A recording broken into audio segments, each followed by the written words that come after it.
usually I'm not Mr. Thing that never happens. I'm usually not that. Is there some chance that Zach Edey can win the most outstanding player of the tournament, even if they lose? Like, is there some chance of that? Because he's a two-time National Player of the Year. He's averaging impossibly crazy numbers in the tournament.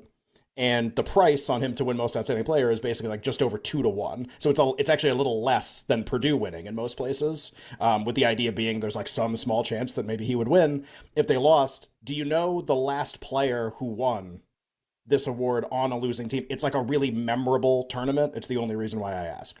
Can you give me what decade was this in? Is this like while we've been watching It was the college decade basketball we were this born happened? in. Oh, so in the 80s. Who could this be? Was it Ewing in 85? It was When not. they lost to I guess Villanova? that's a pretty good guess. I should bring up the list just to tell you who it was, if you get it wrong, like in the other ones. But Okay. that is, I can tell you that's not the answer. Is like Olajuwon or Ralph Sampson?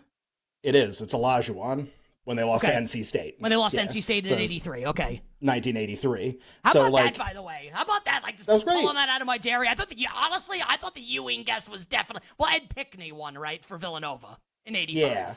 Pinkney? Pickney. Seen this? Ed Heard about like this? Pickney, I think.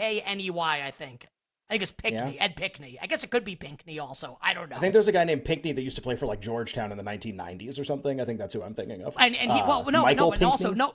No, but also, but no, it's Michael Sweetney maybe. Well, Michael Pickney also. No, that's that guy. I think there's a Pinkney too, but that's you're thinking of the guy that I was thinking of. And he had a memorable backcourt partner, the Brain, and they were absolutely awesome at running the pick and roll. Right? Yeah. Let's do what we do every night. Try to win the NCAA tournament. Pinkney and the Brain. So like what do you make of that? Like, what if you were me? How, like, confident would you be that UConn was going to win?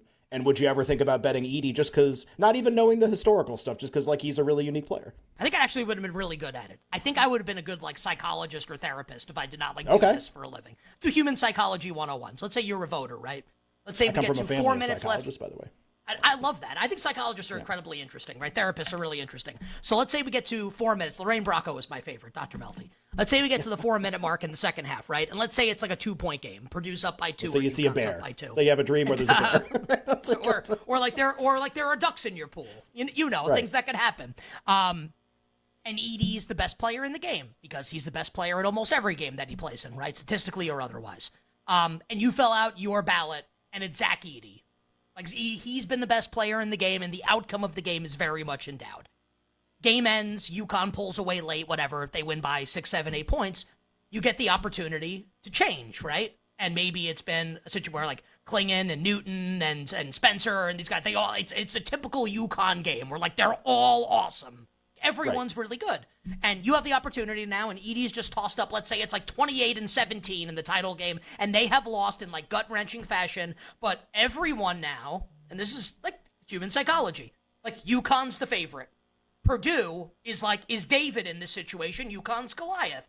And everyone loves Matt Painter because they find America loves redemption. America loves a redemption story, a comeback story. And if Purdue falters and loses at the very end of the game, if it's you and you're the voter and you get an opportunity to change your vote, are you changing your vote off of Zach Edey if Purdue loses the game?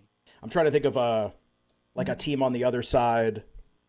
Like, I mean, I guess Carolina's okay in this one where like Davis and Bacot are so singularly awesome for them that if they beat Purdue, maybe Edey can't win because like the stats are going to be so concentrated on those two players and they've been around for a while. They have their own stories. UConn's got at least like one of the things that makes them great is their balance. And Klingon, like we had John Rothstein on yesterday, and he literally was like, Klingon, it can't be anybody else if UConn wins. And like, I agree with him that Klingon is the most likely UConn player to win, even if the numbers aren't there, because the perception, like how many shots did he, like alter at the rim against Illinois? 15? Maybe something like that. And he doesn't get credit for a lot of those. But like, we all watch the game. We know he's the best player. So I think there's a lot of that with reputation that goes into him winning.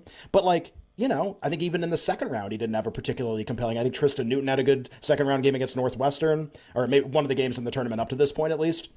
And then Klingon had like set the record for blocks in that game or the San Diego State game, whatever it was. So like, my point is just, Klingon's not auto for 15 points in either of the final 4 games. If they beat Alabama by a lot, he may not even have to do anything in the game from an offensive standpoint. From a defensive standpoint, he'll probably have to do a lot. There's just some room here where, like, the coverage of UConn is not dominated remotely by any single player. And that's the other thing that makes Edey appealing, is he's not going against another Zach Edey, or he's not going against another finalist for National Player of the Year in like a really big way like he was. So, I think it's interesting for that reason too. Like, part of it is who else is available for voters to vote for. And if UConn's balanced enough, that's almost like not their undoing because they'll be winning the game, but it's almost their undoing for getting this award. No chance. I'm the opposite here on the Purdue NC State take. I just don't see it, guys. UConn is the best offensive team in college basketball. Alabama's all about high volume of possessions, a lot of threes. I think Alabama would have to make at least 20 threes to have a chance of winning the game, because it's so hard.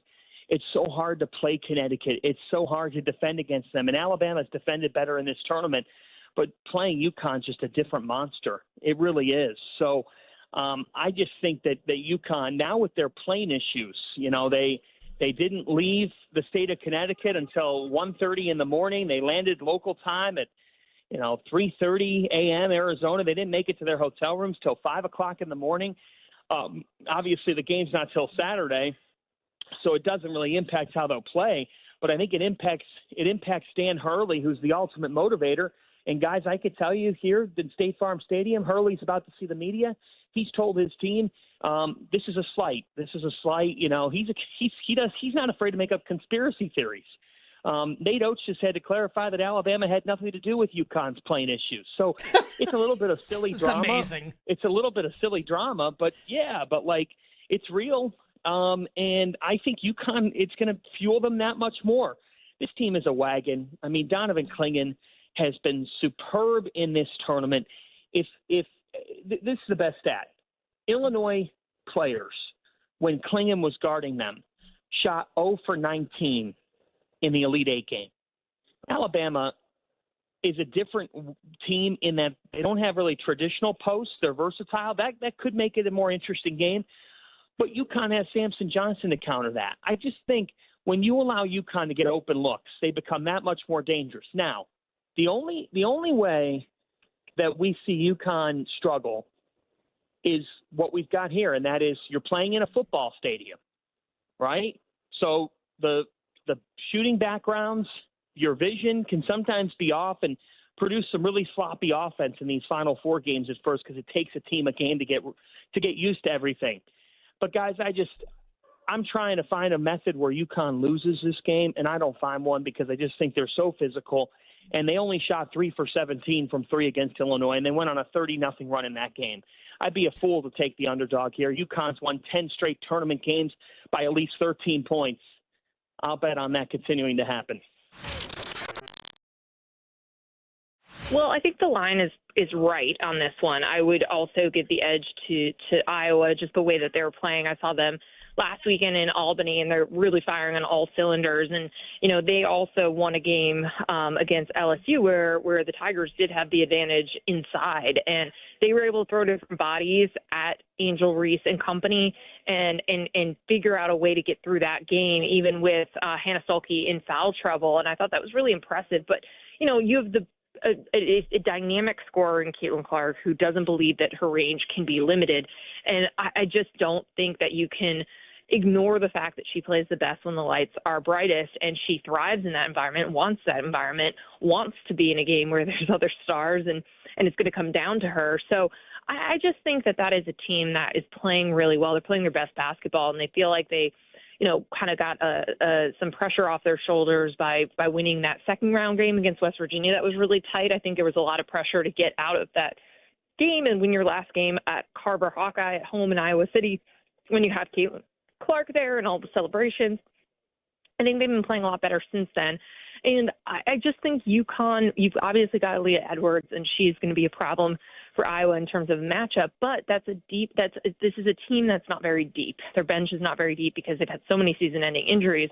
So I do think that is a benefit for Iowa and the Hawkeyes, the way that they play as well. So I would give the edge to them. I didn't necessarily think that they could get through that region and get to the Final Four, but now that they're here, I am going to give the edge to Caitlin over Paige. and a team that is not dealing with as many injuries and has just been playing at such a high level these last couple games.